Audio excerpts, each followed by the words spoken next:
बिस्मिल्लाहिर्रहमानिर्रहीम। उर्दू लैब के मौजूद दोस्तों, अस्सलाम वालेकुम। उम्मीद करता हूँ कि आप सब खैरियत से होंगे। आज की हमारी ये वीडियो तारीख़ के ऐसे किरदार के मुतालिक है जो कि ख़ुद को अल्लाह ताला नाऊज़ बिल्लाह समझता था।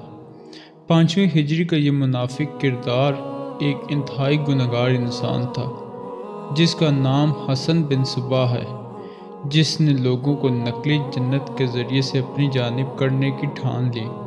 हसन बिन सुबाह जो कि ख़ुद को रब समझता था नाऊज़ बिल्लाह, और अल्लाह ताला की ज़ात की नफ़ी करके लोगों को सही रास्ते से हटाने की कोशिश करता, ताहम अल्लाह और इसके रसूलों की ज़ात की नफ़ी करने वाले हसन बिन सुबाह तारीख़ के बददियानत किरदार के तौर पर याद किए जाते हैं। हसन बिन सुबाह जो कि तूसी इल्म के बानी और इल्म मुफक्किर के हम असर थे। हसन बिन सुबाह जो कि ईरान में पैदा हुए, सन 1050 में ईरान में पैदा होने वाले हसन बिन सुबाह का तल्लुक़ ऐसे फ़िरके से था जिसका काम सिर्फ़ इस्लाम की बुनियादों को खोखला करके इस्लाम को ज़ाइल करना था, जबकि हसन बिन सुबाह का मकसद भी यही था जो कि इस फ़िरके का मौजिद था।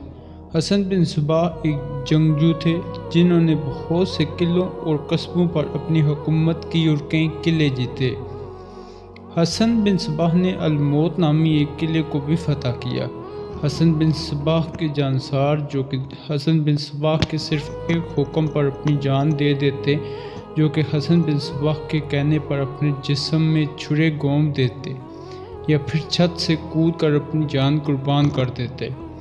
जबकि हसन बिन सुबाह ने एक नकली जन्नत बनाई। इस जन्नत में वो इन जानिसारों को डाल देते जिनको कत्ल करना चाहते थे। वीडियो का बकिया हिस्सा अगली वीडियो में।